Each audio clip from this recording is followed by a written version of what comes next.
saya Rizky Turama dan di edisi kali ini saya akan membahas definisi serta sifat-sifat bahasa. Kamus Besar Bahasa Indonesia menerjemahkan bahasa sebagai sebuah sistem lambang bunyi yang bersifat arbitrer yang digunakan oleh anggota kelompok masyarakat untuk bekerja sama, berinteraksi, dan mengidentifikasikan diri. Ketika kita berbahasa, kita menggunakan suara. Dan karena itu tidak aneh kalau bahasa diterjemahkan sebagai sebuah sistem lambang bunyi. Tapi mungkin bagi beberapa orang akan menjadi cukup membingungkan kalau ini berkaitan dengan bahasa tulis. Bagaimanapun, tulisan merupakan bagian dari bahasa.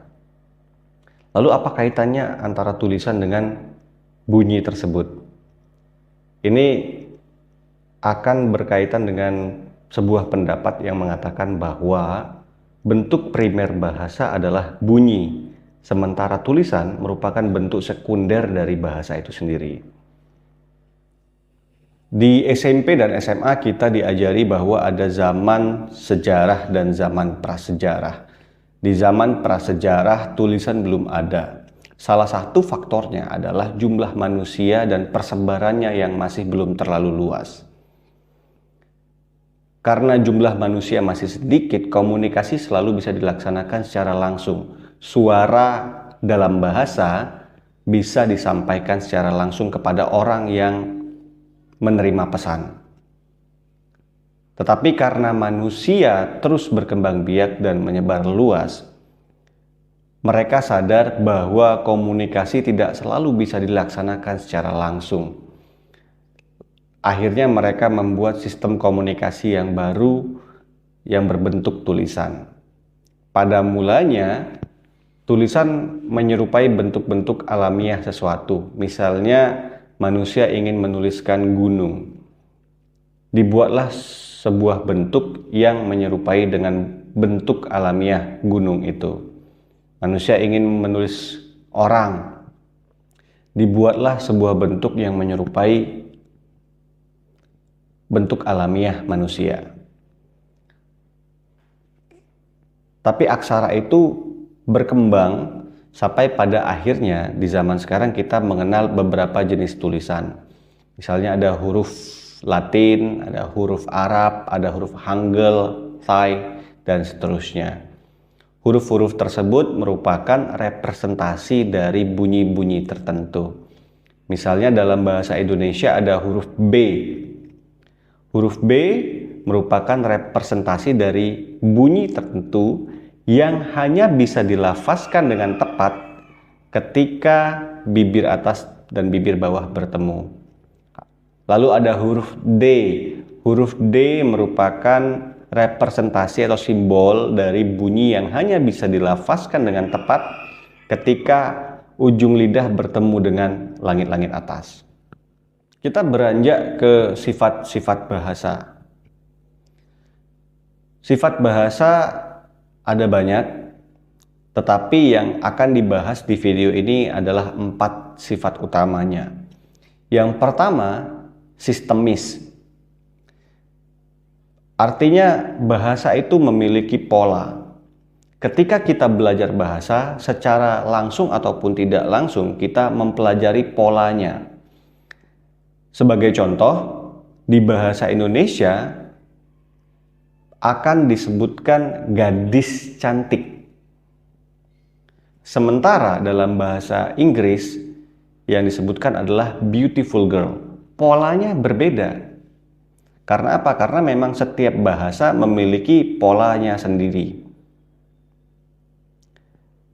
Contoh lain, ketika kita belajar bahasa Inggris di SMP ataupun di SMA, kita selalu diberikan formula. Ada simple present tense, simple past tense, simple future tense, present continuous, dan seterusnya. Itu merupakan pola-pola yang digunakan dalam bahasa Inggris. Kalau dalam bahasa Indonesia, kita mungkin mengenal istilah SPOK, subjek, predikat, objek, dan keterangan. Itu dianggap sebagai sebuah pola yang ada dalam bahasa Indonesia. Sifat kedua bahasa adalah arbitrer yang juga disebutkan di dalam KBBI tadi. Arbitrer artinya mana suka atau bisa ditetapkan secara suka-suka. Contohnya hati. Di dalam bahasa Indonesia kita menyebutnya hati. Di dalam bahasa Inggris hal yang sama disebut dengan heart. Di dalam bahasa Arab, benda yang sama disebut sebagai kolbu. Jadi ada hati, ada heart, ada kolbu. Dalam bahasa yang lain ada istilah yang lain lagi. Mengapa bisa seperti itu? Karena sifat bahasa memang arbitrer. Mana suka, ya suka-suka mereka mau sebut apa. Dan ini berkaitan dengan sifat bahasa yang berikutnya, yaitu konvensional. Konvensional diartikan sebagai sesuatu yang telah disepakati oleh masyarakat. Bahasa bersifat arbitrer sepanjang ia konvensional. Jadi dia bisa bersifat mana suka sepanjang bentuk dan makna itu disepakati oleh masyarakat pemakainya. Ini juga berkaitan dengan nilai rasa yang ada di dalam bahasa. Jadi halus atau kasarnya bahasa atau kata-kata tertentu merupakan kesepakatan dari masyarakat pemakainya. Sebagai contoh, ada satu kata di dalam bahasa Jawa, yaitu piro. Piro diartikan sebagai berapa. Tetapi kata itu tidak boleh digunakan sembarangan kepada orang yang lebih tua. Kenapa? Karena kata itu memiliki rasa kasar. Kalau kita ingin berbicara kepada yang lebih tua, kata yang digunakan bukan piro, tapi pinten. Artinya sama, berapa, tetapi nilai rasanya berbeda. Nah, ini merupakan contoh bahwa bahasa itu konvensional atau berdasarkan kesepakatan masyarakatnya. Masyarakat yang tidak menggunakan bahasa Jawa tidak akan mengerti rasa seperti itu. Bahwa piro itu kasar, pinten itu halus. Dan juga dalam bahasa Indonesia juga seperti itu. Orang-orang yang tidak menggunakan bahasa Indonesia tidak akan tahu kesepakatan bahwa mampus itu kasar, wafat itu halus. Sifat bahasa yang berikutnya adalah dinamis. Artinya bentuk dan makna bahasa itu berubah seiring perkembangan zaman. Kalau berkaitan dengan bentuk, di materi sebelumnya, di video sebelumnya saya sudah menjelaskan bahwa ada ejaan-ejaan yang berlaku di dalam bahasa Indonesia. Ada ejaan Van Ophusen, Suwandi, dan seterusnya. Itu menunjukkan bahwa bahasa itu bentuknya berubah. Jadi penulisan huruf U di zaman Van Ophusen dia diwakilkan dengan huruf O dan E.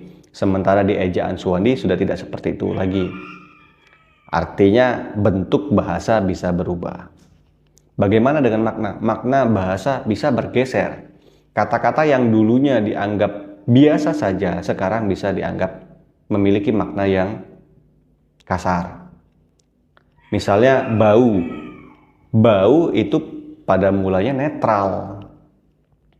Bau itu aroma. Wangi pun merupakan bagian dari bau. Tapi di zaman sekarang, kalau saya bilang bau sekali, itu maknanya sudah bergeser. Maknanya sudah bergeser ke busuk. Begitu juga dengan kata mantan.